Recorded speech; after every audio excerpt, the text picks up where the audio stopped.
Oke, baik. Bismillahirrahmanirrahim. Assalamualaikum warahmatullahi wabarakatuh. Eh, kita ketemu di video yang kedua ya. Kemarin kita sudah belajar sedikit apa itu biokimia dan kita juga sudah memahami apa itu sel dan bagian-bagiannya ya.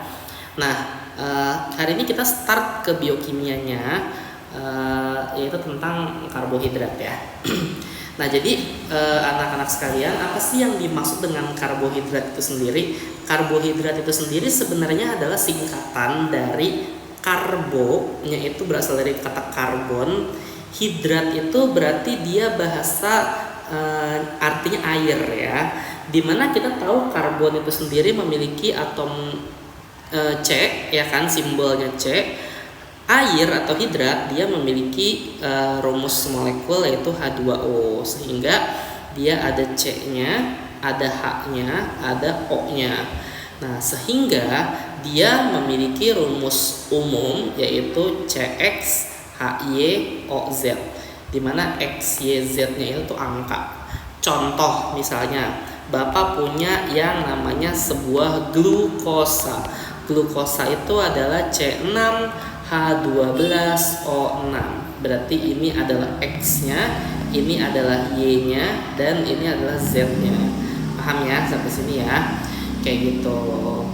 Ya, ataupun nanti banyak ya yang lain ya, contoh daripada si karbohidrat itu sendiri.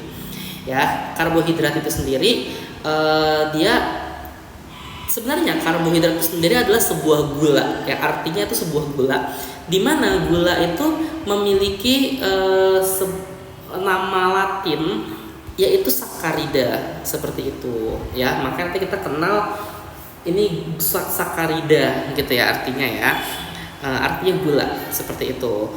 Sumbernya ada di mana ya? Ini kita udah pelajarin lah ya dari SD ya, adanya pada nasi, jagung, roti, ubi, kentang, mie, makaroni ya, apalagi tuh soun ya, sagu. Kalau orang-orang timur itu dia makanannya sagu, seperti itu ya, kayak gitu. Gandum juga ya, kayak gitu. Itu sumber daripada karbohidrat. Dan fungsinya banyak banget ya, tapi fungsi utamanya itu karbohidrat itu adalah penghasil energi ya, dalam bentuk yang namanya ATP. Apa itu ATP? Adenosin trifosfat. Ini adalah senyawa kimia yang dimana dia itu penghasil energi ya. Makanya kenapa kita perlu makan nasi? Ya karena butuh energi, kayak gitu. Kalau orang nggak makan, kenapa mati? Ya karena dia tidak menghasilkan energi. Ya, jantungnya nggak kuat buat memompa darah, paru-parunya nggak kuat buat pertukaran oksigen dan karbon dioksida, makanya mati, kayak gitu ya. Makanya orang hidup butuh makan nasi, butuh karbohidrat ya, karena dia penghasil ATP. Oke, nah sekarang berdasarkan jumlah atom C-nya ya, berdasarkan jumlah atom C-nya, karbohidrat itu gula itu sendiri terbagi menjadi dua ya. Yang paling sederhana itu adalah gula dengan 5 atom C ya. Makanya karena dia 5 atom C, makanya disebutnya gula pentosa. Penta itu kan berarti 5 ya kan. Mono, di, tri, tetra, penta. Makanya dia disebutnya gula pentosa. Gula 5 atom C. Ini yang paling sederhana ya, kayak gitu. Nah, itu ditemukannya pada apa? Ditemukannya pada DNA dan RNA ya. Nah, kalau kita perhatikan, ini adalah struktur dari DNA dan RNA ya. Gulanya 5 nih.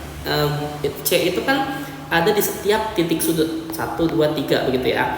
Nah, ini 1 titik sudut yang kedua di sini, 3, 4, 5 C-nya. Makanya ini gulanya ada 5 ya.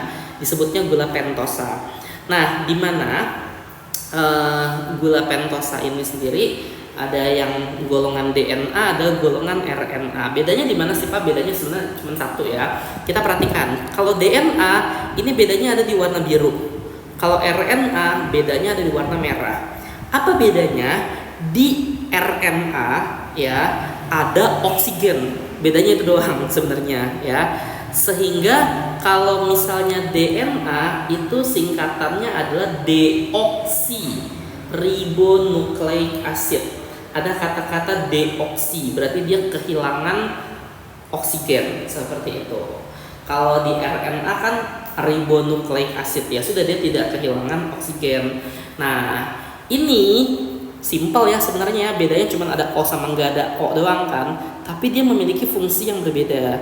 Nanti kita akan pelajari di satu video khusus tentang genetika ya, DNA dan RNA seperti itu, kayak gitu. Oke. Nah, lalu yang berikutnya itu adalah heksosa. Heksosa itu berasal dari kata heksa, artinya 6. Jadi dia itu memiliki 6 atom karbon atau memiliki 6 atom C ya. Di mana aja? 1 nih ya.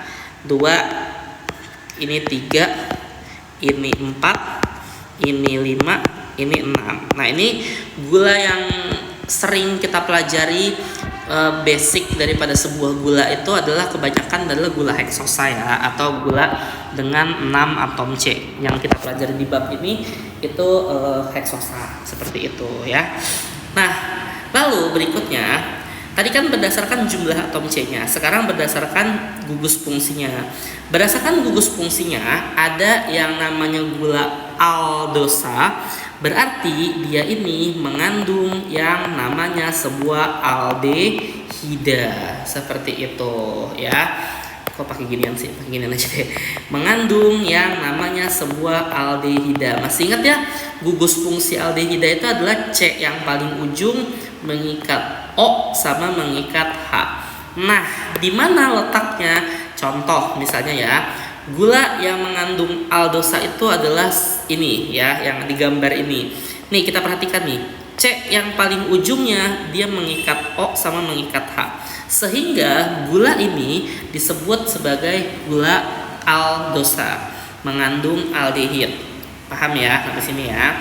Tapi kalau kita perhatikan yang sebelah kanan ini adalah gula ketosa.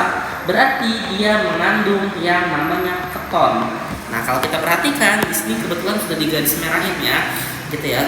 Keton itu sendiri adalah C yang tengah-tengah, ya, C yang tengah-tengah itu mengikat O seperti ini, rangkap ya, kayak gitu. Nah, berarti ini kalau kita perhatikan nih, ini adalah sebuah gula yang mengikat gugus keton, sehingga disebutnya adalah gula ketosa. Oke, jadi pahami. Nah, kalian pasti lupa ya, tapi Pak Budi ingetin sama Bapak ya. Bagaimana cara ngebedain aldehid sama keton ya? Karena mereka berisomer fungsi ya. Aldehid dia itu ketika direaksikan satu ya, cara ngebedainnya adalah ketika direaksikan sama yang namanya Fehling A dan Fehling B, dia akan menghasilkan seperti ini, atau endapan merah bata, seperti warna loker kalian ya, merah tapi campuran antara merah sama orange. Batu bata kan begitu, bata ya, kamu ingat aja batu bata ya, merah tapi agak orange kayak gitu. Dan ketika dia direduksi atau direaksikan dengan AgNO3 atau pereaksi Tollens, dia menghasilkan seperti ini, endapan cermin perak. Itu cara ngebedainnya ya, antara si aldehid sama si keton. Tapi kalau keton nggak bisa, dia kalau direaksi sama Fehling A sama Fehling B nggak menghasilkan apa-apa. Direaksikan sama Tollens pun juga dia tidak menghasilkan apa-apa kalau keton. Tapi kalau aldehid menghasilkan seperti itu ya. Reaksinya supaya dia bisa kebentuk warna ini adalah reaksi redoks, jenisnya adalah reaksi reduksi kayak gitu ya. Ini juga nih kenapa bisa menghasilkan cermin perak ya, karena dia mengalami reaksi reduksi seperti itu ya. Nah, makanya gula jenis aldosa atau gula yang mengandung aldehid itu disebut juga dengan gula pereduksi seperti itu. Paham ya sampai sini ya? Oke, kita lanjut ya. Tadi kan udah nih berdasarkan jumlah atom C-nya udah ada yang 5, ada yang 6. Berdasarkan gugus fungsinya ada yang aldehid, ada yang keton. Nah, sekarang berdasarkan dari jumlah gulanya. Gula pertama itu gula monosakarida. Ada kata-kata mono. Berarti dia itu adalah yang gula ini tersusun basic ya, gula basic atau gula sederhana, hanya satu gula saja. Kayak gitu. Misalkan gula A atau gula B atau gula C. Jadi dia cuma satu gula tunggal ya. Nah, disakarida itu ada kata di itu artinya 2 gula. Jadi misalnya A sama B bergabung membentuk AB seperti itu. Jadi ada 2 gula ya di sini ya. Itu disakarida. Ada yang 3 nggak Pak? Ada trisakarida, 4 tetrasakarida. Tapi biasanya kalau udah lebih dari 2 itu disebutnya oligosakarida atau gula yang lebih dari 2, gula banyak ya, seperti itu. Pokoknya 4, 5, 6 ya. Tapi kita jarang banget ngebahas itu ya. Karena sebenarnya kita bahas itu cuman basicnya doang, si monosakaridanya doang sama disakarida, pembentukannya seperti apa ya. Nah, habis dari monosakarida, disakarida yang lebih dibahas lagi itu adalah polisakarida nanti. Polisakarida itu berarti udah banyak, ada jutaan gula yang bergabung ya. Makanya udah nggak 1 dan nggak 2 tapi poli itu artinya banyak ya. Kayak gitu, polisakarida seperti itu. Paham ya sampai sini ya? Oke, next. Nah, sekarang kita ngomongin yang namanya monosakarida. Kita fokus ke sini ya, ke monosakarida yang 1 gula. Kenapa? Karena ini basicnya. Ya, ini adalah sebuah basic ya. Nah, monosakarida di dunia ini cuman ada 3. Tolong dihafal ya. Glukosa, fruktosa, galaktosa ya. Glukosa atau gula darah, kenapa disebutnya gula darah? Karena semua yang kita makan, baik itu nasi, roti, gandum, pokoknya mengandung karbohidrat ya, pisang dan lain-lainnya, itu ketika masuk ke dalam tubuh kita pecah menjadi molekul yang paling sederhana, yaitu glukosa. Sebelum nanti kita ke metabolisme ya, itu bermulanya semua itu dari glukosa dulu, benar kan? Baru dia nanti mengalami glikolisis, siklus Krebs gitu kan. Tapi pecah semuanya tuh endingnya tuh, startnya tuh dari glukosa. Makanya dia gula yang paling basic ya, gitu. Nah, dimana glukosa itu sendiri diedarkan ke tubuh ya. Kenapa? Karena kan tadi kan fungsinya karbohidrat itu sebagai sumber energi. Jantung butuh energi nggak? Butuh. Paru-paru butuh energi nggak? Butuh. Semuanya butuh energi. Dari ujung kepala sampai ujung kaki kita butuh energi. Diedarkannya melalui apa? Ya melalui darah. Makanya dia disebutnya gula darah. Orang yang kena diabetes, makanya ketika ngecek kadar gula darah itu adalah ngecek kadar glukosa seperti itu ya. Nah, yang perlu kita hafal, yang perlu kita pahami adalah glukosa itu tipenya adalah tipe heksosa, 6 atom karbon, dan dia itu adalah aldosa atau gula pereduksi. Seperti itu. Paham ya sampai sini ya. Jadi dia itu adalah sebuah heksosa ya, 6 atom C, dan tipenya adalah tipe gula pereduksi. Seperti itu. Oke, bisa dipahami ya sampai sini ya. Fruktosa itu disebut juga gula buah ya, karena dia adanya di buah-buahan. Contoh, Pak, kenapa sih semangka itu rasanya manis ya, atau pisang rasanya manis? Yaitu karena ada fruktosanya dalamnya ya, gula basic, gula dasar yang ada pada buah-buahan seperti itu. Nah, dia sama heksosa juga memiliki 6 atom C juga ya. Tapi ini ya anak-anak sekalian ya, dia itu adalah gula ketosa non pereduksi. Kenapa? Karena dia mengandungnya gugus keton, bukan gugus aldehid. Kalau glukosa dia mengandungnya aldehid di sini ya. Tapi kalau misalnya fruktosa dia keton ya. Galaktosa itu gula basic pada susu ya. Gula basic pada susu. Jadi monosakarida ini semuanya adalah gula basic ya, gula dasar ya. Kalau misalnya ini gula darah ya, ini gula yang pada buah-buahan, ini gula pada susu, galaktosa ya. Nah, dia sama kayak glukosa, heksosa, C-nya ada 6, dan aldosa, mengandung aldehid. Berarti dia merupakan gula pereduksi. Ya, tolong dihafal ya. Jadi sekali lagi, kalau glukosa itu heksosa dan aldosa, 6 dan aldehid ya, pereduksi. Fruktosa itu 6 dan keton, ketosa ya, dan galaktosa itu 6 dan aldehid. Ini ya, ini basic ya, harus dihafal ya, tolong ya, kayak gitu. Oke, nah sekarang next yang mau Pak Budi ajarin, ini kan biologinya nih, baru biologinya lah ya. Istilahnya kita sekarang menuju ke kimianya nih ya. Kita gambar strukturnya, struktur dari ini semua. Oke, ini sekarang Pak Budi hapus sama Pak Budi. Tadi Pak Budi sebenarnya udah ngerekam video, tapi error, nggak kesimpan. Jadi Pak Budi rekam ulang nih. Sebentar ya, nih Pak Budi. Hapus dulu ya, bentar ya.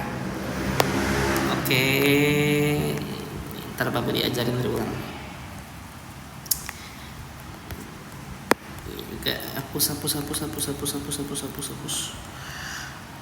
Oke, start deh misalnya ya. Contoh yang paling gampang, Bapak punya yang namanya sebuah butana. Butana itu C-nya 4, sehingga kalau misalnya kita gambar itu seperti 1, 2, 3, 4. Betul? Nah, waktu offline, waktu masih belajar di kelas ya. Ini kan sekarang kan belajarnya video nih. Kita pelajari ada yang namanya konformasi Newman pakai molimod. Masih ingat nggak pakai molimod ya? Nah, di mana Newman itu memandang molekul butana, ini kan butana nih, C1, ini C-nya CH3 gitu ya, ini CH3, ini tangannya tinggal 2, berarti CH2, Bapak tulis saja H sama H, begini ya. Yang ini juga CH2, H sama H, seperti ini CH3, seperti ini ya. Nah, Newman itu mandangnya itu tuh seperti ini. Nih kalau Pak Budi gambar mukanya si Newman itu seperti ini ya. Ini semoga gambar Pak Budi bagus. Nah, ini matanya. Nah, jadi dia tuh mandangnya tuh tepat ke titik yang di sini sama yang di sini, sehingga kedua titik ini Pak Budi kasih garis merah ya. Nah, ini jadi garis merah itu tuh seperti nggak ada, gitu ya, seperti satu titik begitu, ya, seperti satu titik yang sama. Jadi dia nggak ada, kayak gitu ya. Nah, yang kelihatan tuh sisanya, contoh yang depan C yang ini nih, tangannya 3 ya, H sama CH3. Berarti kalau misalnya Pak Budi gambar dia seperti ini. Nah, misalkan di sininya CH3, ini H, ini H. Masih ingat ya gambarnya ya? Masih ingat ya materinya ya, kayak gitu. Nah, yang belakang misalnya Pak Budi gambar sama warna biru deh, kayak gitu ya. Tangannya 3, CH3 juga, H sama H. Seperti ini, CH3, ya kan? Ini H, ini H. Ini merupakan posisi yang tidak berhimpit, atau posisinya ini adalah konformasi Steger. Masih ingat ya, ini konformasi Steger. Ada lagi nanti posisi yang berhimpit ya. Posisi yang berhimpit itu maksudnya gimana Pak? Contoh misalnya ini Pak Budi gambar seperti ini, begini.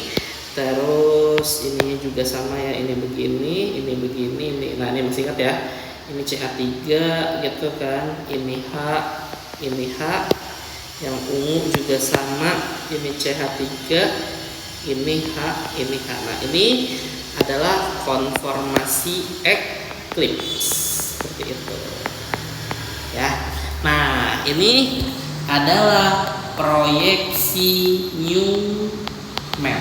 Udah pernah kita pelajarin ya waktu di sekolah ya, secara offline dan pakai molimod. Kamu jelas banget tuh bikin bentuknya kan. Nah, satu lagi ada yang namanya proyeksi Fischer ya. Fischer itu sama di butana juga. Begini ya.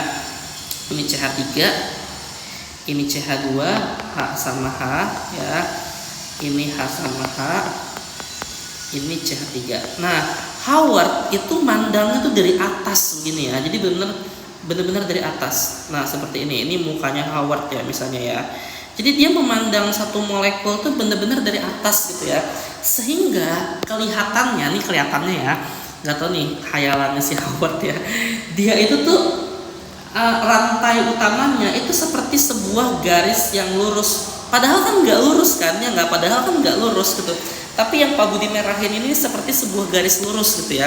Sehingga kalau misalnya kita gambar ulang seperti ini, lurus gitu ya garisnya ya.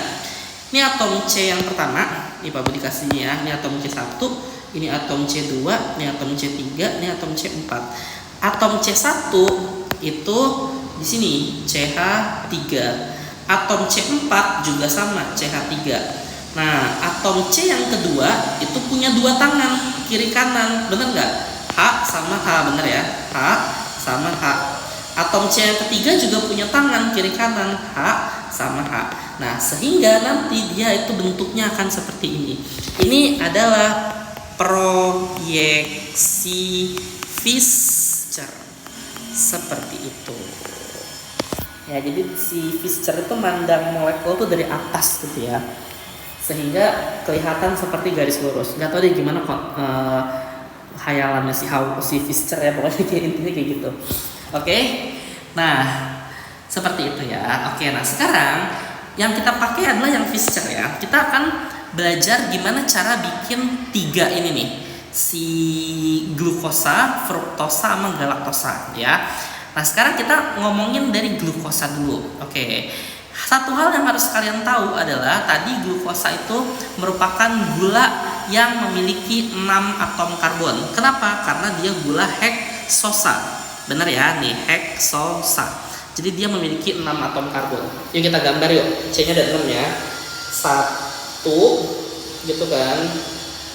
2 3 4 5 6. Jadi yang kita gambar tuh C atas sama C bawahnya aja gitu ya. Nah, sekarang C yang di atas itu tuh kita isi dengan apa? Tergantung, karena dia itu adalah sebuah gula reduksi atau aldosa ya, maka dia itu adalah C yang mengikat gugus aldehid. Aldehid itu adalah begini sama begini. Paham ya sampai sini ya? Kayak gitu. Nah, sementara atom C yang terakhir yang paling bawah itu selalu alkohol, mengikat OH doang, kayak begitu. Jadi berarti ini sisanya tinggal 2 ya, CH2OH seperti itu. Selalu seperti ini ya, selalu nggak Pak? Selalu seperti ini. Oke. Nah, berikutnya adalah kita ini. Nah, sekarang C1 udah, C6 udah. C2, 3, 4, 5-nya bagaimana Pak? Ini kan kalau Bapak gambar ini C pertama, ya enggak? Ini C kedua, ini C ketiga, ini C keempat, ini C kelima, ini C keenam. C yang kedua, 3, 4, 5-nya gimana Pak? Nah, kita start dari OH. OH-nya itu kita bikin seperti angka 4. Maksudnya angka 4 tuh gimana? Begini ya. OH, OH, OH, OH. Bener gak? Seperti angka 4 gak? Nih kalau misalnya Bapak bikin dia tuh seperti angka 4, betul? Nah, seperti itu. Itulah sebuah monosakarida ya. Nah, sisanya apa Pak? Sisanya hidrogen biasa. Jadi kalau di sini kanannya udah OH, kirinya H biasa. Kirinya udah OH, kanannya H biasa. Ini H biasa, ini H biasa. Ini adalah gambar dari sebuah molekul glukosa seperti itu. Oke, bisa dipahami sampai sini? Bisa ya? Oke. Nah, sekarang adalah kita mau bikin gambar dari si galaktosa dulu ya. Kenapa? Karena galaktosa itu dia masih sama-sama gula reduksi, aldosa dan heksosa ya. Udah C-nya 6, udah gitu aldehid lagi ya. Oke, gimana cara bikinnya? Sama sih sebenarnya sih, sama kayak si monosakarida. Bedanya ntar ada di posisi OH-nya doang. Kita bikin 1 begitu ya. Begini 6 gitu ya. 2 ya kan? 3 4 5 6 ya. Karena dia aldehid sama ya, atasnya aldehid, ininya hidrogen ya, OH gitu ya. Bawahnya alkohol biasa, berarti CH2OH. Nah, bedanya adalah kalau misalkan tadi si glukosa itu kita bikin posisi OH-nya itu seperti angka 4 di karbon nomor 2 sampai nomor 5-nya, kalau misalnya galaktosa kita bikinnya itu seperti trapesium ya. Maksud trapesium itu gimana? Gini, OH OH OH OH. Nah, ini adalah posisi trapesium, bener nggak? Seperti perahu ya, perahu apa trapesium, pokoknya begini ya.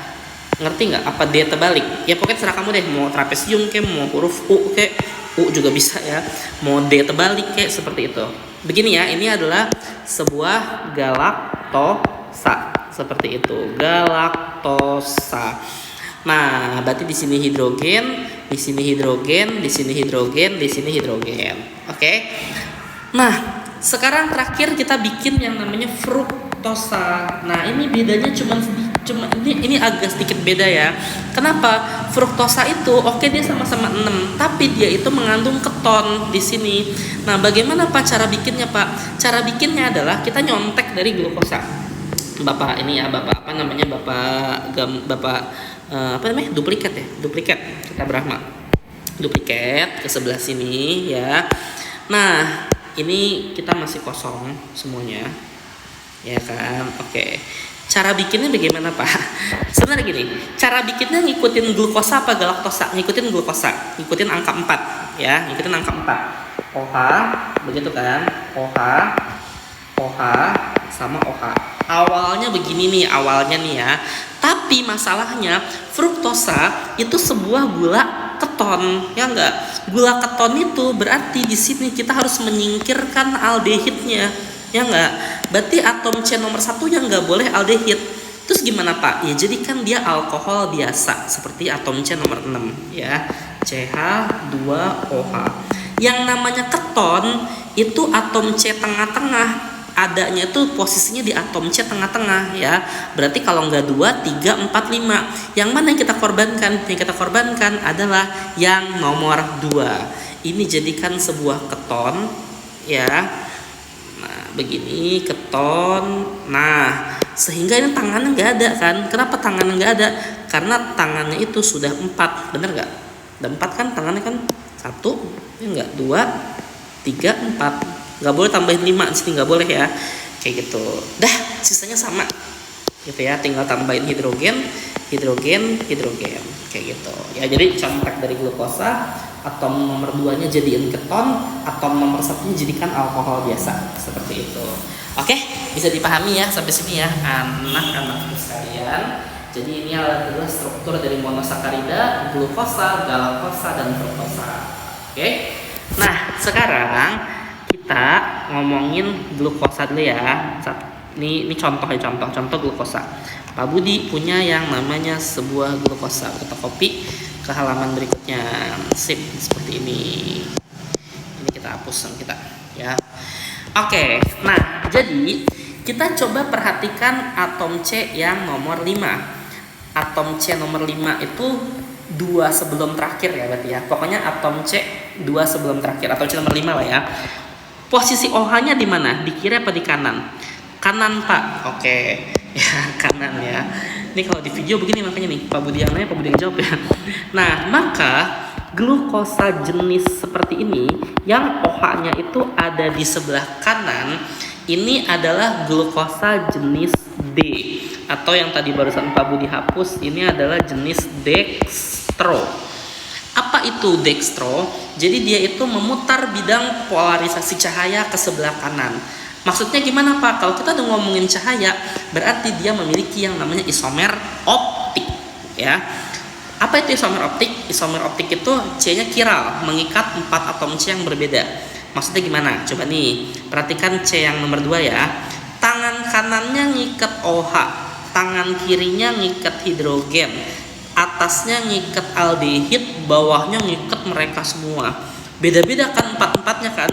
Berarti ini adalah atom C yang sifatnya kiral ya. Kita boleh tulis ini ya, ini atom C yang sifatnya kiral. Dan kalau kita perhatikan dari nomor 2, 3, 4, 5 semuanya kiral semua kecuali 1 sama 6. Kayak gitu ya. Berarti kesimpulannya dia memiliki isomer optik. Ketika dia memiliki isomer optik dia bisa kita cerminkan. Ya kita cerminkan ya sama kita ya. Sehingga hasil pencerminannya kalau nomor 1 mah tetap ya ini O sama H, aldehid ya. Kita balik aja posisinya tapi sebenarnya sama aja ya. Nah, nomor 2-nya sekarang OH-nya jadi sebelah kiri, H-nya sebelah kanan. Nomor 3 H-nya kiri, OH-nya kanan. Nomor 4 OH-nya kiri, H-nya kanan. Nomor 5-nya itu OH-nya kiri, H-nya kanan. Nah, nomor 6-nya itu CH2OH seperti itu. Nah, kita perhatikan posisi atom C nomor 5. Atom C nomor 5-nya sekarang OH-nya berubah menjadi sebelah kiri. Benar nggak? Nah, ketika dia menjadi sebelah kiri, ini glukosanya adalah glukosa jenis L-glukosa. Ini adalah gula levo disebutnya. Kayak gitu. Oke, paham ya sampai sini ya. Jadi ada gula D, ada gula L. Bedanya itu di atom C yang nomor 5-nya. Oke, bisa dipahami sampai sini? Bisa ya. Oke. Nah, sekarang kita Pak Budi coba ambil contoh. Ini karena ini sebuah atom C chiral ya. Kita duplikat lagi sama kita. Duplikat. Nah, kita duplikat ke bawah. Bapak mau ambil contoh. Ya, ini bisa di ini ya, bisa di. Tapi kok gini sih?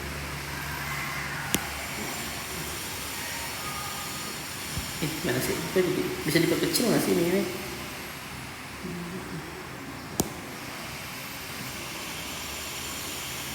Bisa ya diperkecil ya, diperkecil. Nggak bisa ya nggak diperkecil. Ya deh, kita gambar ulang aja deh. Bapak coba gambar ulang aja deh. Kita bikin halaman baru, insert page. Soalnya nanti kita pindahin aja ke sini. Soalnya ya kita korbankan ya. Cut. Paste. Ya, ini soalnya. Nah, ini berarti bisa kita duplikat ya. Sama kita ini kegedean soalnya gambarnya. Ya. Duplikat. Nah, ya sekarang kita perhatikan C nomor 2 ya. Pak Budi mau gambar ulang sama Bapak. Ini C2 ini kan C yang chiral ya. Bapak mau gambar ulang, cukup C nomor 2 aja ya. C nomor 2 itu kalau Bapak gambar ulang, dia itu jadi seperti ini ya. Ini C nomor 2 ya. Seperti ini. Kanannya OH, kirinya H, atasnya itu adalah sebuah aldehid, benar nggak? Nah, seperti ini. Nah, yang bawahnya itu dia mengikat C nomor 3, benar nggak? Dimana C nomor 3 itu OH sama H. Seperti itu. Posisinya seperti itu ya. Oke. Nah, sekarang kalian masih ingat ya yang namanya konformasi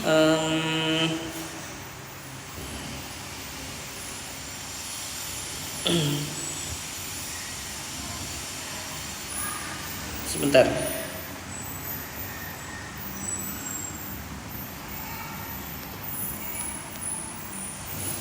Oh ya, boleh. Kalian masih ingat ya yang namanya sebuah konformasi yang RMS ya. Nah, ini kita perhatikan prioritas ya, perhatikan prioritasnya ya. Pertama, prioritas nomor 1 berdasarkan keelektronegatifan ya. Jadi di sini prioritas itu pertama Bapak ingatkan ya di sini ya, prioritas 1 itu berdasarkan ke elektronegatifan ya. Prioritas keduanya itu berdasarkan apa? Banyaknya atom ya, banyaknya atom. Nah, yang ketiga itu biasanya dari ikatan rangkap ya. Oke. Nah, 1 sudah pasti prioritas nomor 1 adalah ini. Kenapa? Karena dia mengikat O. O itu ada di golongan 6A ya. Dia elektronegatifannya paling tinggi. Dan nomor 4 yang terakhir itu pasti ini. Ya enggak, kenapa? Karena dia itu adanya di golongan 1A paling kiri. Ya kan? Dia paling kecil elektronegatifannya. Next adalah, nah sekarang nomor 2-nya yang mana Pak? Kan kita perhatikan. Ini kan sama-sama C yang diikat sama dia. Ini C, ini C.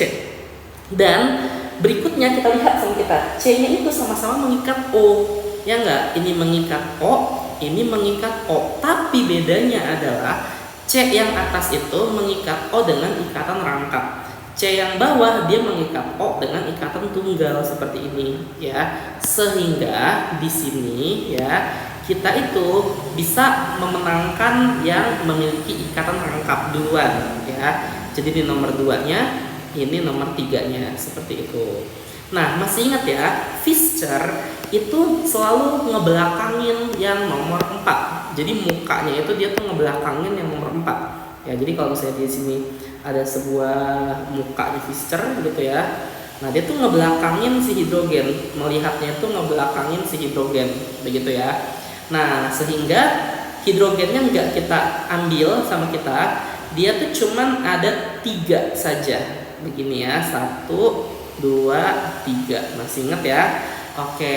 Nah, sekarang OH-nya itu, ini kalau misalnya kita kebalikin ya, OH-nya tuh posisinya ada di atas ya. Lalu di sebelah kanannya dia itu ngelihat si nomor 2 begini ya, COH. Di sebelah kirinya dia melihat ini ya, C ini mengikat OH, ini mengikat H, seperti itu. Oke, paham ya sampai sini ya. Nah, berarti perputarannya adalah ini nomor 1 ya kan, ini nomor 1, ini nomor 2, ini nomor 3, sehingga perputarannya itu searah jarum jam. Berarti dia konformasinya adalah konformasi R, seperti itu ya. Jadi ini tuh konformasinya adalah konformasi R.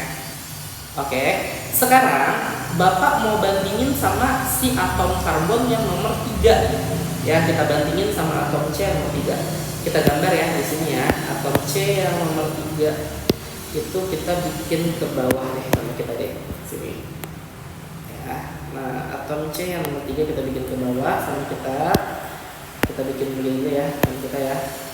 Begini, sebelah kanannya mengikat H, sebelah kirinya mengikat OH, lalu yang atasnya itu mengikat atom C nomor 2, di mana atom C nomor 2 itu ada OH-nya, ada H-nya, lalu dia mengikat aldehid, atom C nomor 1, benar nggak?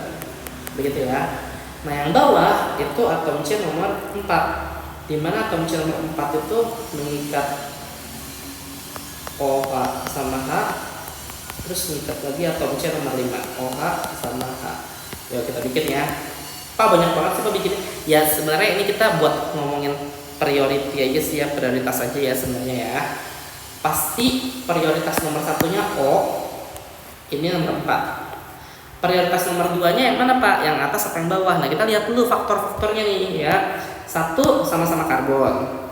2, sama-sama ngikat O. H sama H. Ini juga sama, OH sama H. Makanya kalau kita gambar cuma sampai sini doang, ini akan sama gitu ya. Nah, next berikutnya adalah kita perhatikan C yang ini berikutnya mengikat O, tangannya rangkap. Tapi next levelnya ini cuma mengikat tangan tunggal. Berarti kita bisa prioritaskan yang ini duluan. Itu kenapa makanya Bapak gambar sampai ke atas-atas sampai ke bawah-bawah, karena kita melihat prioritasnya. Kalau Bapak cuma melihat, cuma ngegambar ini sama ini doang, ini nggak akan ada bedanya, kayak gitu. Paham ya di sini ya, kayak gitu. Jadi yang ini nomor 2, ini nomor 3, kayak gitu ya. Berarti kalau misalkan kita nah, di mana si Fischer memandang, ingat ya, Fischer selalu membelakangi yang prioritas yang terakhir. Jadi dia dari sini nih, dari sini, mana sih yang hitam aja ya. Dari sini dia memandangnya, ya kan? Nah, seperti ini, matanya seperti ini ya. Sedih banget sih si Fischernya.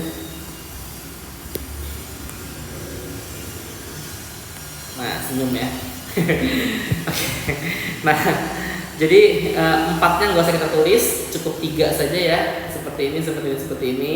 OH-nya ke atas, di sebelah kiri berarti ya, sebelah kirinya itu, ini sebelah kiri, sebelah kanan, bener nggak?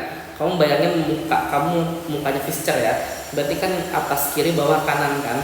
Kirinya itu berarti si atom C nomor 2 ya nggak, yang mengikat H, OH sama C aldehid ya kan, begini. Nah ini atom C nomor 3 nya itu berarti mengikat C HOH, mengikat C lagi OH H seperti ini ya. Oke, jadi ini prioritas 1, ini 2, ini 3. Nah, sehingga perputarannya itu akan melawan arah jarum jam. Sehingga ini konformasinya adalah konformasi S seperti itu. Ya, R ini S. Oke, bisa dipahami sampai sini?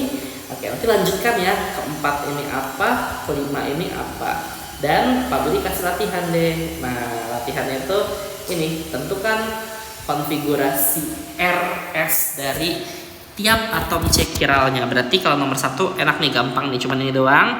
Nomor 2 ini sama ini. Nomor 3 ini sama ini. Bikin ya konformasi R sama S-nya ya. Oke. Sip. Pak Budi lanjutin dulu ya. Ini nanti buat PR aja. Pak Budi lanjutin dulu. Nanti ntar Pak Budi kasih ininya. Nih screenshot nih, kalau mau di screenshot ya, biar bisa ngerjain. Karena ini masih bentuk video kan. Oke, next. Nah, berikutnya adalah proyeksi Howard. Ya, proyeksi Howard. Nah, ini Bapak bikin videonya sekali. Tapi kalau kamu udah pusing, istirahat dulu nggak apa-apa, tapi dilanjut ya videonya ya. Di pause terus dilanjut ya. Oke, sama deh, kita ngomongin glukosa lagi ya. Glukosa lagi. Ini Bapak copy paste aja karena beda halamannya. Copy paste. Nah, tadi udah Newman sudah, si apa namanya tadi? Bapak lupa. Fischer udah, terakhir Howard ya, terakhir Howard. Nah, proyeksi Howard itu tuh proyeksi yang seperti apa sih Pak? Jadi kalau kita perhatikan sama kita perhatikan atom C nomor 5. Kita sedikit belajar mekanisme reaksi nih ya, gitu. Nah, masih ingat? Jadi di sini O itu kan memiliki 6 elektron valensi. Karena tangannya dari 2 nih, O sama H, begini tangannya kan udah ada 2 nih. Berarti dia memiliki 4 elektron lagi ya. 1, 2, 3, 4. Sehingga dia itu negatif. Begini kan, ya enggak. Nah, dia akan menyerang sesuatu yang bermuatan positif. Bener nggak? Dia akan menyerang sesuatu yang bermuatan positif. Pak, siapa yang diserang sama dia? Muatan positif mana yang diserang? Ya sebuah karbonil. Ini kan karbonil, aldehid itu merupakan sebuah karbonil. Dimana kamu masih ingat kan, karbonil itu C-nya itu positif, O-nya itu negatif ya. Jadi mekanismenya adalah dia akan menyerang ya si ininya nih, si elektronnya itu akan menyerang positif, menyerang sini. Terus masih ingat ya, karbonil itu tuh ininya karena C-nya nggak boleh 5 tangannya, dia putus ya nggak, dia ke sini kayak gitu ya kan, sehingga O-nya menjadi O yang negatif begitu. O yang negatif ini pastinya nggak stabil, dia memerlukan sesuatu yang bermuatan positif. Siapa yang bermuatan positif? Ya hidrogen. Dari mana? Hidrogen dari sini kayak gitu. Intinya adalah karena mereka saling serang menyerang, maka mereka akan membentuk yang namanya senyawa siklik. Seperti itu ya. Gimana Pak bentuk senyawa sikliknya? Bentuk senyawa sikliknya itu karena ini C-nya ada 6 gitu ya, kita bikin senyawa seperti ini. 1, 2, segi 6 ya. 3, 4, 5, 6 begini ya. Tapi gitu ya, tapi di yang ke-6-nya itu dia tidak C lagi, oksigen. Nah, seperti ini. Paham ya? Jadi bikin segi 6, tapi yang ke-6-nya itu dia tuh bukan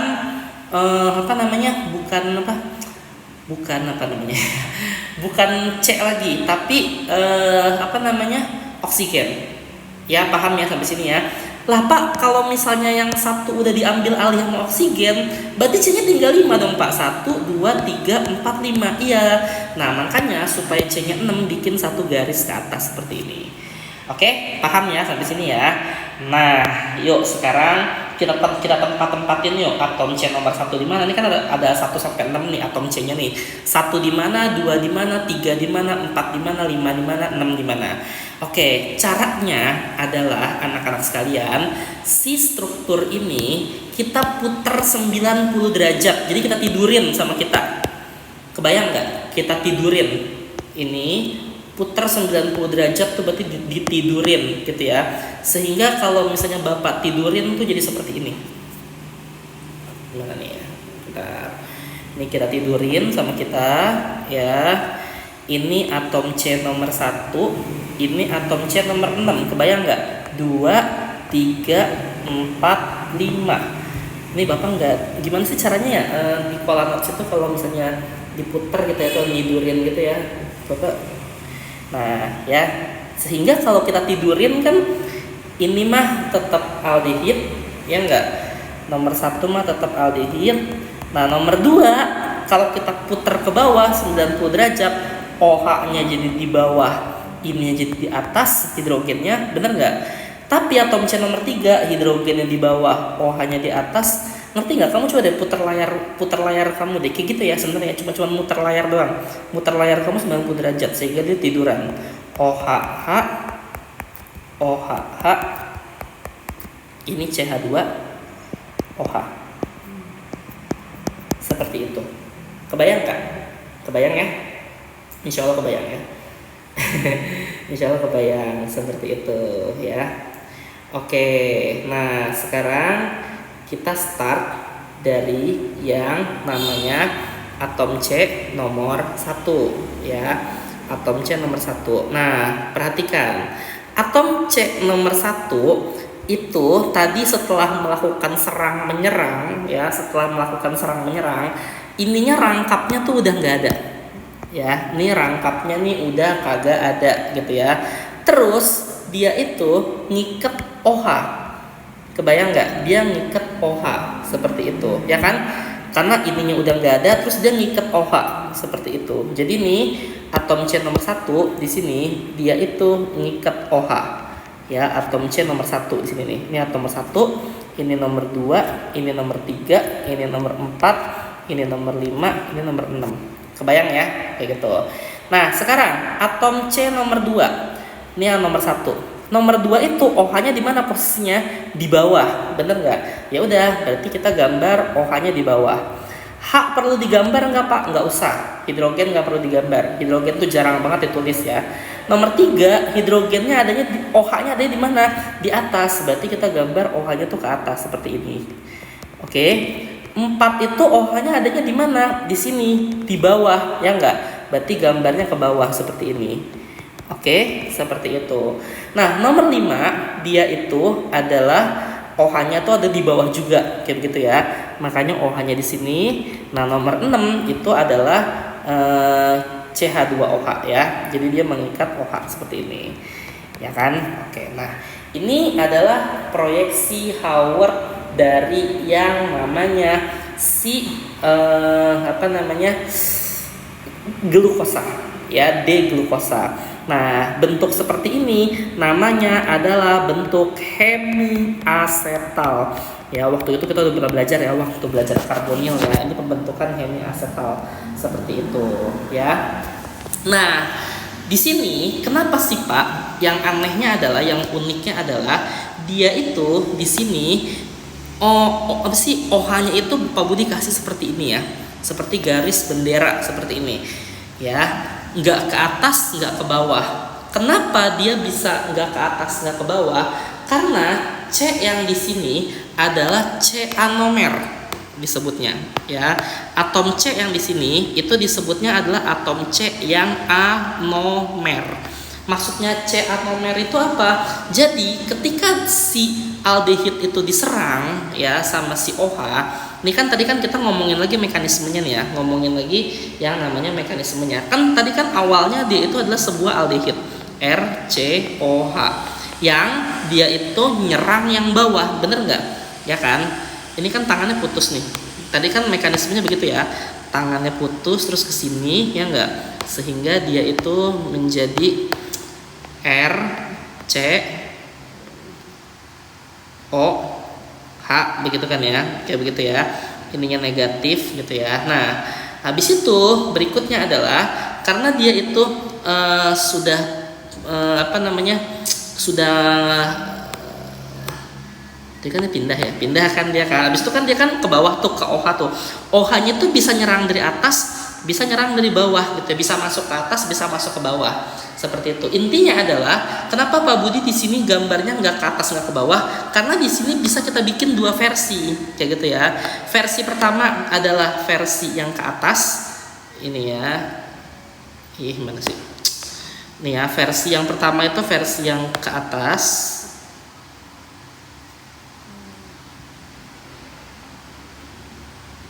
Bisa nggak sih diperkecil? Sebentar ya. Nah, geser lagi sini. Versi yang kedua tuh versi yang ke bawah. Nah, begitu ya. Jadi ada versi yang ke atasnya, ada versi yang ke bawahnya. Karena dia anomer ya. Versi yang ke atasnya, ya berarti nanti dia itu seperti ini.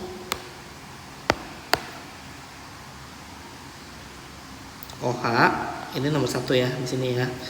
Versi ke bawahnya itu berarti dia seperti ini. Ini nomor 1 ya, kayak gitu. Ya, jadi kita perhatikan sama kita di sini kalau posisinya dia itu ke atas, maka OH yang di sini sama OH yang di sini ngebentuk seperti struktur cheese sebidang ya. Nah, ini adalah posisi beta. Ya. Kalau misalnya yang di bawah, dia tuh akan berlawanan, yang satu ke bawah, yang satu ke atas. Maka ini adalah posisinya posisi alfa, seperti itu, ya. Oke, bisa dipahami ya. Nah, terakhir kita namain sama kita. Jadi cincin yang seperti ini ada 2 jenis. Ada cincin yang 6 ya, 6 kan tadi kan ininya O-nya begini. Ada lagi cincin yang 5. 1 2 3 4 5. Pokoknya ada yang 6 ada yang 5 ya. Yang 6 itu disebutnya adalah cincin piranosa. Cincin piran ya. Kalau misalnya yang 5 itu cincin furan. Astagfirullahaladzim, kok dihapus sih? Cincin furan seperti itu. Oke. Nah, jadi kalau kita namain yang atas ini adalah beta. Nah, ini adalah glukosa yang kita gambar. Tadi glukosa yang Pak Budi duplikat dari yang di atas. Ini adalah gula D jenisnya, D glukosa ya. Kayak gitu. Maka namanya beta D glukosa ya enggak. Tapi karena cincinnya piran, maka D glukopiranosa namanya. Sementara yang bawah alfa D glukopiranosa. Seperti itu. Oke. Nah, sekarang tadi kan yang Pak Budi gambar itu kan yang aldehid ya, Sekarang satu lagi yuk, Pak Budi mau gambar yang keton. Berarti Bapak contek dari si fruktosa ya. Kita duplikat dari sini fruktosa, copy, paste. Sama sih kayak tadi ya, paste. Oke. Nah, sip. Harus digedein. Sorry ya. Nah, ini D apa L? D. Kenapa D? Karena nomor 5-nya itu ada di sebelah kanan ya. Maka ini adalah D fruktosa. Oke. Nah, sekarang kayak tadi bikin mekanismenya dulu ya. Pertama, ini tuh memiliki 4 elektron valensi, sehingga ini negatif. Nah, yang menjadi bedanya adalah dia itu nyerang keton. Kalau tadi kan nyerang aldehid.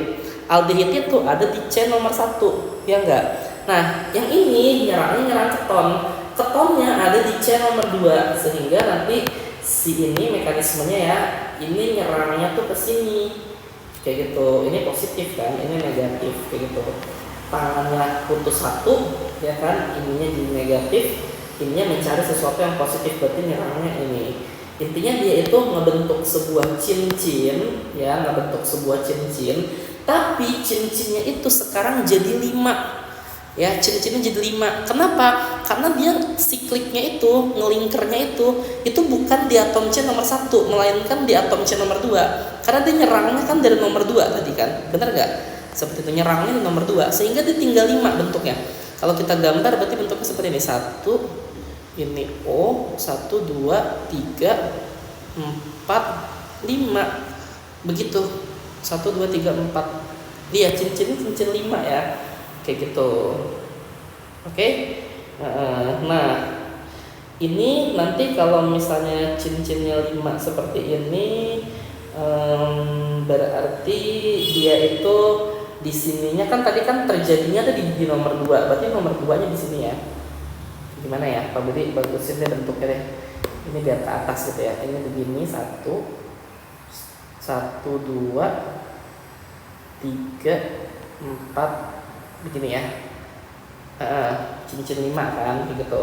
Nah, ini start nomor 2 ya. Ini nomor 2, ini nomor 3, ini nomor 4, ini nomor 5, ini nomor 6 tadi ke atas, begitu kan.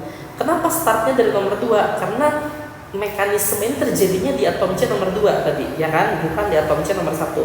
Nomor 1 ini cuma kayak pajangan doang ya jadinya ya. Jadi dia yang nempel aja di sini di atom C nomor 2, ini nomor 1 gitu ya. Kayak gitu. Oke. Dah, berarti kayak tadi ya bikin ya, ini kita putar 90 derajat, kita tebalikin, kita tidurin sama kita, sehingga atom C nomor 1-nya di sini adalah CH2OH biasa, ya kan? Atom C nomor 2-nya itu tadi ngebentuk keton, ya. Atom C nomor 3-nya itu H sama OH. Atom C nomor 4-nya itu OH sama H. Atom C nomor 5 OH sama H, dan atom C nomor 6 itu CH2OH ya. Oke, jadinya kalau kita perhatikan di sini nomor 1-nya mah ini CH2OH biasa ya. Ini CH2OH biasa. Terus si atom C nomor 2 itu tadi dia itu diserang sama OH, ya kan, sehingga dia sama kayak tadi ngebentuk C anomer yang mengikat OH ya. Ini nomor 2 ya. Nomor 3 itu dia ada OH tapi di sebelah atas, ya kan, OH-nya di sini. Nomor 4 ini 1, ini 2, ini 3, ini 4, ini 5, ini 6. 4 OH-nya di bawah begini. OH 5-nya itu OH-nya di bawah juga, berarti di sini ada OH 6 CH2OH. CH2OH seperti itu ya. Nah, karena dia atom C-nya anomer, berarti dia punya 2 kemungkinan ya. Kemungkinan yang pertamanya Pak Budi duplikat di sini. Muat gak? Muat lah insyaallah ya. Pak Budi duplikat lagi di sebelah sini. Nah, kemungkinan pertamanya itu yang OH-nya tuh ke atas sama ke bawah. Oh, oke. Berarti kemungkinan pertamanya tuh yang OH-nya ke bawah dulu, ya begini. Nah, kemungkinan yang keduanya kalau OH-nya kan ke atas, berarti kita tukar aja posisi sama ini. Boleh aja OH CH2OH. Ini kan cuma masalah ngikat doang kan, kayak gitu. Ya. Oke, nah sekarang kita lakukan perbandingan sama yang ini, OH yang ini ya. Ini OH-nya 1 di sini, 1 di sini. Berarti dia melawan arah ya, atau trans. Maka ini alfa. Nah, yang ini sama-sama ke atas, OH sama OH. Berarti dia beta. Seperti itu, ya. Pusing ya.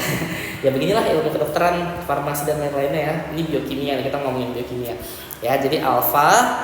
Nah, ini adalah D fruktosa yang D ya. Jadi alfa D frukto, karena dia cincin-cinnya 5, maka cincin-cinnya itu disebutnya adalah cincin furan ya. Maka di sini frukto furanosa. Yang ini beta D frukto furanosa. Seperti itu. Oke. Selesai deh. Oke, nanti tolong latihan ya. Latihan, Bapak minta bikin proyeksi Howard atau proyeksi melingkar dari yang 3 ini. 1, ini screenshot dulu, nomor 1 sama nomor 2 di screenshot ya. Oke, udah. Sekarang screenshot yang nomor 3-nya. Sip. Nah, pelan-pelan belajarnya. Ini Pak Budi jadiin satu video. Tapi kalau nggak kuat melambaikan tangan kayak tadi ya, pause dulu videonya, istirahat dulu, tonton habis itu. Oke. Nah, udah ya, sebenarnya yang pusingnya cuma di bagian situ doang, sisanya mah tinggal teori ya. Nah, next, di sakarida itu di itu berarti 2. Jadi dia itu adalah gabungan dari yang namanya monosakarida sama monosakarida. Contoh, sukrosa itu adalah gabungan dari glukosa sama fruktosa. Seperti itu. Jadi ini kalau Pak Budi di sini punya, ini adalah sebuah D glukosa. Ini alfa ya. Ini adalah alfa D glukopiranosa, ya kan? Karena dia trans ya posisinya. Ini cis, berarti dia beta D fruktopiranosa. Seperti itu. Fruktofuranosa. Furan, ya furanosa, seperti itu ya. Nah, intinya adalah OH yang ada di posisi alfa ya, OH yang ada di posisi alfa nih ya, yang Pak Budi warna ungu ya, ini sama ini ya, yang ada di posisi alfa sama di posisi beta, pokoknya yang anomer ya, C anomer itu bergabung, intinya gitu doang. Intinya mereka bergabung sehingga dia melepas OH, dia melepas H. Berarti dia tinggal O doang, yang ini ya enggak. Nah, yang ujungnya itu udah enggak ada, udah tinggal CH2OH-nya doang, begitu. Ya. OH sama H itu kalau bergabung membentuk yang namanya H2O atau air.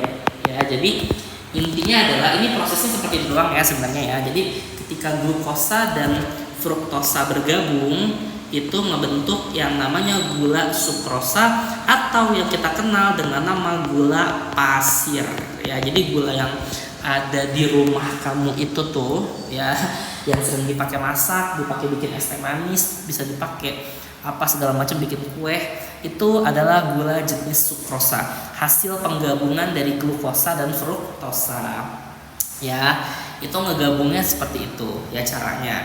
Pak, kalau misahin bagaimana? Ya kalau misahin berarti airnya kita kembaliin lagi ke dia, kayak gitu ya. Makanya jadi si gula pasirnya ini atau sukrosanya ini kita tambahin air, kita panasin dia sama kita. Prosesnya disebut proses hidrolisis ya. Kalau udah terjadi hidrolisis, pecah lagi nanti dia jadi glukosa sama fruktosa. Paham ya sampai sini ya? Oke, ini simpel aja. Laktosa itu adalah gabungan dari glukosa sama galaktosa ya, kayak gitu. Nah, sama prosesnya kayak tadi ya. Jadi dia bergabung itu nanti dia menghasilkan air ya, airnya dipecah sama dia.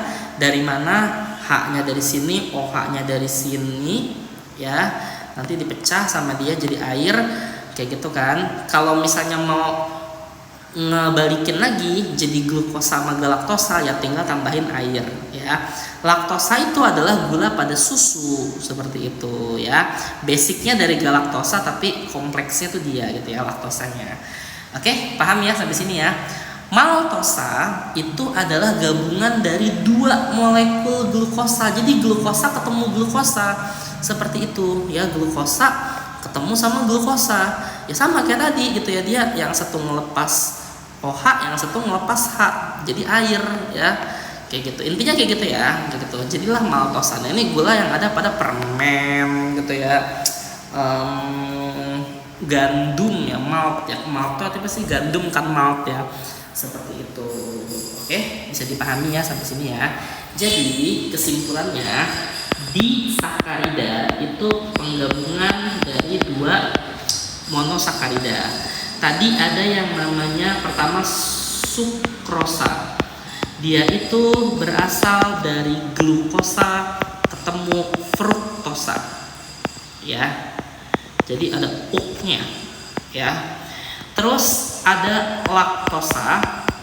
Dia itu penggabungan dari glukosa sama galaktosa. Jadi sama-sama ada laknya. Nah, yang unik itu adalah maltosa, penggabungan dari glukosa dan glukosa. Seperti itu. Nah, kalau kita perhatikan, semuanya basicnya itu pasti mengandung glukosa. Kayak gitu ya. Next, amilum. Nah, sekarang kita ngomongin polisakarida. Jadi itu udah jutaan yang molekulnya. Ini Bapak sih sebenarnya udah masuk ke biologinya sebenarnya ya. Jadi amilum itu sendiri, amilum itu kita kenal juga dengan nama pati ya, gula yang tadi tuh yang ada pada nasi, jagung, roti. Kan kalau glukosa itu kan sederhananya, ya enggak, yang sederhananya. Kalau glukosa terus bergabung sampai jutaan, sampai miliaran, nah ngebentuklah yang namanya amilum. Itu yang ada pada nasi, jagung. Ya makanya kenapa nasi itu kalorinya gede ya, karena dia tadi gabungan dari banyak glukosa, jutaan glukosa kayak gitu ya. Dan dihasilkannya dari mana sih? Roti, nasi, jagung, ubi, gandum, yaitu dari tumbuhan, ya enggak? Nasi dari padi, jagung ya dari jagung, roti dari tepung, dari gandum, itu kan semuanya kan dari tumbuhan semua. Mereka semua adalah cadangan makanan pada tumbuhan seperti itu. Kenapa padi menghasilkan nasi? Karena sebenarnya nasinya itu tuh dimakan juga sama si tumbuhan itu, cuman nggak banyak gitu ya, cuman cadangan makanan pada tumbuhan gitu. Hasil dari apa? Hasil dari fotosintesis seperti itu ya. Oke, next berikutnya glikogen. Nah, glikogen ini adalah gula otot, glukosa ya, glukosa yang dirubah jadi yang namanya glikogen. Nah, kalau glukosa ini kan adalah gula darah, benar ya. Nah, glikogen ini adalah gula otot seperti itu. Makanya orang-orang yang nge-gym, kenapa dia itu ototnya tuh kebentuk, karena dia itu memusatkan energinya itu yang dihasilkan dari gula itu ke otot gitu ya, ke otot seperti itu. Nah, siapa yang bisa merubah dari glukosa menjadi glikogen? Yaitu kalau organnya adalah hati ya, yang dia itu lewat bantuan yang namanya hormon insulin seperti itu ya. Nah, orang yang kalau hatinya rusak gitu ya, dia tidak bisa, lemes aja gitu, mau makan sebanyak apapun dia pasti lemes ya, karena nggak jadi otot, gulanya nggak jadi otot, gulanya cuma menumpuk di dalam darah gitu ya. Itu ciri-ciri orang yang kena hepatitis seperti itu ya. Nah, dan kalau misalnya hepatitis itu kerusakannya ada pada hati. Kalau orang yang kena diabetes itu kerusakannya di mana? Kerusakan itu ada pada hormon insulin.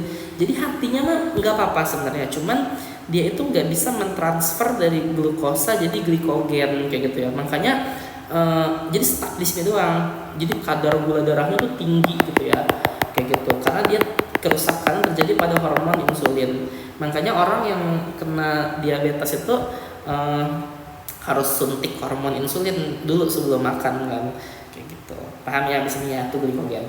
Next berikutnya selulosa. Nah, selulosa ini kita kenal juga dengan nama serat seperti itu, serat selulosa. Nah, kita manusia itu nggak ada yang bisa mencerna. Jadi gini, serat itu dibutuhkan nggak dibutuhkan? Serat itu adanya di mana sih? Serat itu adanya di buah-buahan, di sayur-sayuran. Orang yang nggak makan buah atau nggak makan sayur, BAB-nya pasti keras, ya nggak? Ambeien lah, sembelit lah, ya kan? Kenapa? Karena dia kurang serat, ya. Tapi sayur-sayuran sama buah-buahan itu memang tidak dibutuhkan banyak sama tubuh. Jadi kayak minimal seminggu sekali lah kamu ada makan sayur atau makan buah gitu ya. Yang banyak dibutuhkan tubuh itu apa? Ya nasi, ya daging kayak gitu ya. Karbohidrat, protein itu dibutuhkan banyak. Tapi kalau serat tidak dibutuhkan banyak sama tubuh. Ya memang tidak dibutuhkan banyak sama tubuh kayak gitu. Meskipun butuh tapi nggak banyak gitu ya. Nah, kenapa? Karena tubuh kita tidak memiliki yang namanya enzim selulase. Ya, jadi untuk mencerna ini, untuk mencerna serat ini, untuk mencerna selulosa butuh yang namanya enzim selulase. Siapa yang punya enzim selulase? Yaitu contohnya sapi. Makanya sapi makannya rumput kan. Sapi makannya rumput gitu ya. Manusia kalau makan rumput, misalnya manusia nih, kamu makan rumput misalnya ya. Yang keluar apa? Yang keluar ya rumput lagi kayak gitu. Kenapa? Karena tubuh kita nggak punya enzim ini untuk mencernanya. Tapi kalau sapi punya enzim selulase, makanya dia makan rumput dicerna gitu ya. Atau misalnya pada kayu, kan rayap itu kan suka ngegrogotin kayu ya. Kayu itu pun juga merupakan sebuah enzim selulase. Serat selulosa ya. Si rayap punya selulase sehingga dia bisa mencerna ini gitu ya, mencerna serat, mencerna si selulosa ini ya. Nah, itu kalau untuk ngomongin pencernaan ya. Nah, untuk menyusun apa? Menyusun yang namanya dinding sel pada tumbuhan seperti itu, dinding sel pada tumbuhan. Kalau sel hewan sama sel manusia nggak punya dinding sel ya. Kita udah belajar tentang sel, dia punyanya tuh yang memiliki dinding sel itu adalah tumbuhan ya kan, dia memiliki dinding sel seperti itu. Nah, ini terdiri dari selulase atau serat selulosa ya. Terakhir kitin. Nah, kitin itu adalah karbohidrat yang strukturnya nanti ya, karena strukturnya gede banget kalau polisakarida itu dia mengikat nitrogen ya. Nah, kita kan kenal kingdom itu ada 5 ya. Ada kingdom Monera ya enggak, atau bakteri ya. Ada kingdom Protista, ini ada protozoa, ada ganggang gitu ya, alga, ada fungi atau jamur, ada tumbuhan plantae, ada yang namanya kingdom animalia atau hewan.